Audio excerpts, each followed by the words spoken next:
وَأَنزَلْنَا إِلَيْكَ الذِّكْرَ لِتُبَيِّنَ لِلنَّاسِ مَا نُزِّلَ إِلَيْهِمْ وَلَعَلَّهُمْ يَتَفَكَّرُونَ.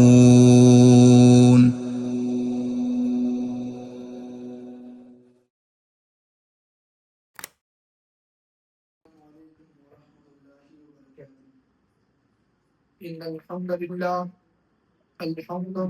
نحمده ونستعينه ونستغفره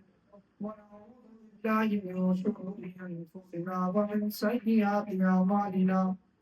من يهده الله فلا مضل له ومن يضلله فلا هادي له وأشهد أن لا إله إلا الله وحده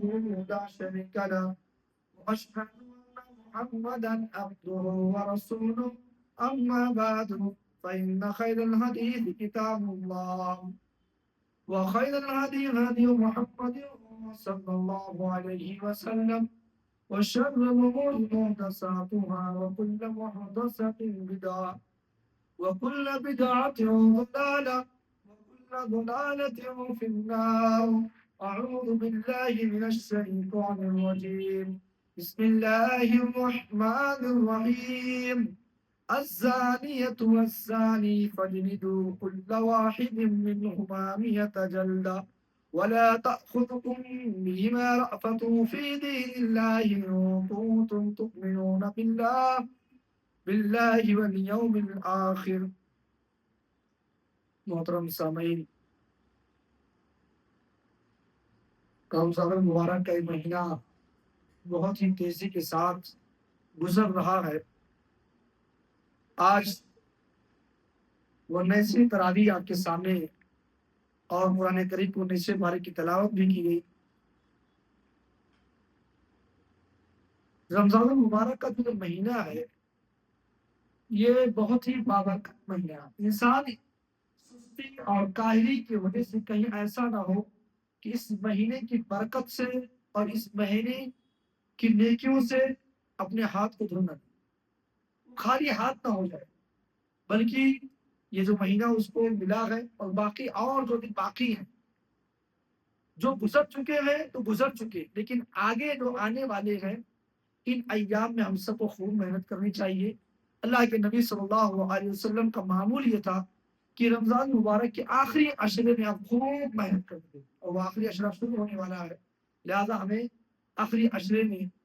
مزید، ویسے تو رمضان کے پورے مہینے میں آپ کو کثرت سے عبادت کرنی ہے، محنت کرنی ہے، لیکن جیسے اللہ کے نبی صلی اللہ علیہ وسلم کے بارے میں آتا ہے کہ آپ رمضان کے آخری عشرے میں خوب محنت کرتے تھے، لہذا یہ جو آخری عشرہ شروع ہونے والا ہے اس میں ہم خوب محنت کریں. آج آپ کے سامنے 19ویں پارے کی تلاوت کی گئی. اس سے قبل سورہ نور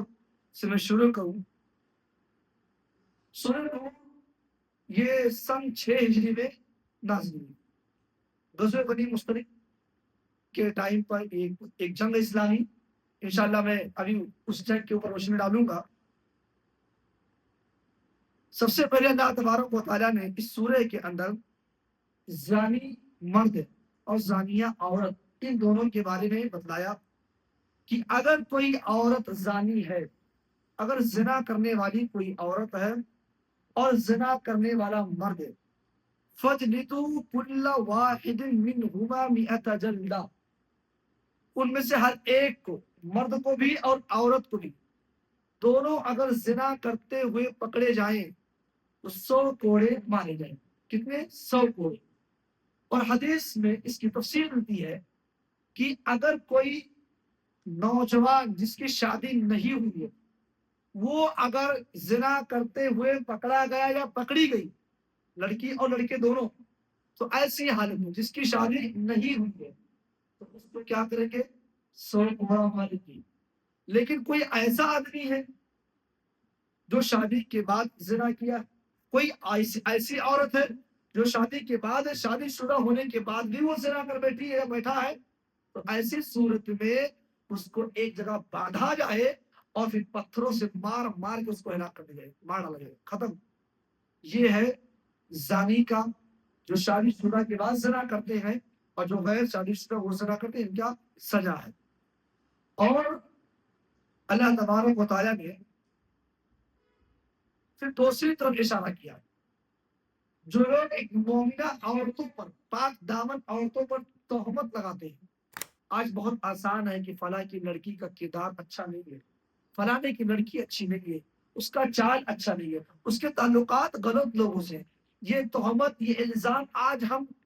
بہت آسانی سے لگا دیتے ہیں۔ یہ بہت آسان ہے کہ ہم کسی کے لڑکی کے اوپر یہ تہمت لگا دیں کہ فلاں کی لڑکی ایسی ہے ویسی ہے، لیکن قرآن کیا کہہ رہا ہے، شریعت کیا کہہ رہی ہے؟ اللہ نے فرمایا والذین یرمون المحصنات ثم لم یأتوا بأربعة شہداء فاجلدوهم 80 جلدہ۔ اگر کوئی آدمی کسی پاک دامن عورت پر، اگر کوئی نیک عورت ہے، پاک دامنہ عورت ہے، اور ایسی عورت پر اگر کوئی الزام لگاتا ہے، کوئی تہمت لگاتا ہے، اگر کوئی آدمی کسی پاک دامنہ پر زنا کا تہمت لگاتا ہے، تو اللہ تبارک و تعالیٰ کہہ رہا ہے ثم لم یأتوا بأربعة شہداء، جو تہمت لگایا گئے، جو الزام لگایا گئے، اس کو چاہیے کہ وہ 4 گواہ لے کے آئے۔ ایک لڑکی زنا کر رہی ہے، ہم نے اپنے آنکھوں سے دیکھ لیا ہے، ہم اپنے آنکھ سے دیکھیں ایک لڑکی زنا کر رہی ہے، ایک لڑکا زنا کر رہا ہے، ہم نے اپنے آنکھوں سے دیکھا ہے، لیکن اس کے باوجود اسلام 4 گواہ مانگتا ہے۔ 4 گواہ کی ضرورت ہے۔ اگر آپ نے آ کر کہا کہ میں نے اپنے آنکھوں سے دیکھا ہے، اسلام کے اندر آپ جھوٹے ہو جائیں گے۔ کیوں کہ 3 گواہ اور نہ ہو، 4 گواہ اگر آپ نے دیکھا ہے، تنہا دیکھا ہے، آپ خاموش ہو جائیں گے۔ کیوں؟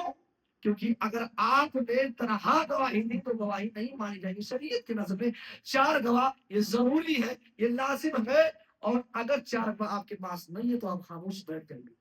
اور اگر آپ کسی پر لگاتے ہیں تو 4 گواہ نہیں پاتے تو اللہ نے فرمایا فَجْلِدُوهُمْ 80 جلدہ، 80 کوڑے مارو۔ آپ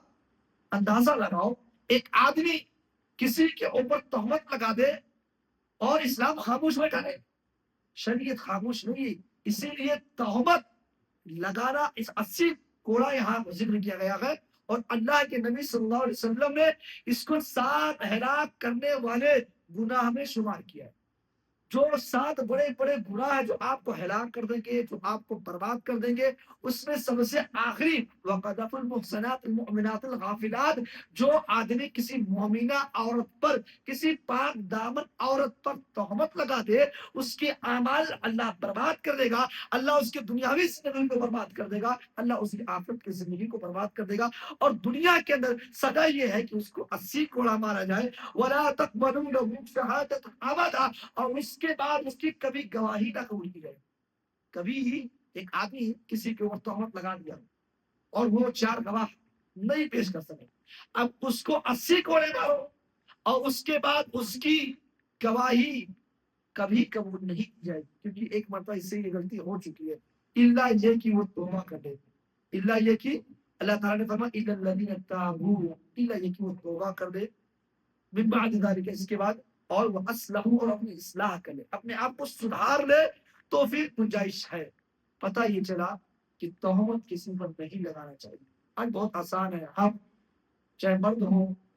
چاہے عورت ہو، مرد مرد کے اوپر لگا رہا ہے، مرد عورتوں کے اوپر لگا رہے ہیں، عورتیں مردوں کے اوپر لگا رہے ہیں، نہیں لگانا چاہیے۔ تہمت اور الزام سے نہیں بچنا چاہیے۔ اگر آپ کے پاس ٹھوس ثبوت ہے تب کوئی بات رکھیے، ورنہ آپ جو ہے کسی کے اوپر ایسے شک کی نظر میں، کسی نے ہوائی بات آپ سے کہہ دی فلاں کے بارے میں، اب آپ اس بات کو پروموٹ کرنے آگے بھیج رہے ہیں، تو یاد رکھیے یہ آپ اس کے ساتھ غلط کر رہے ہیں، اس سے بچنا چاہیے۔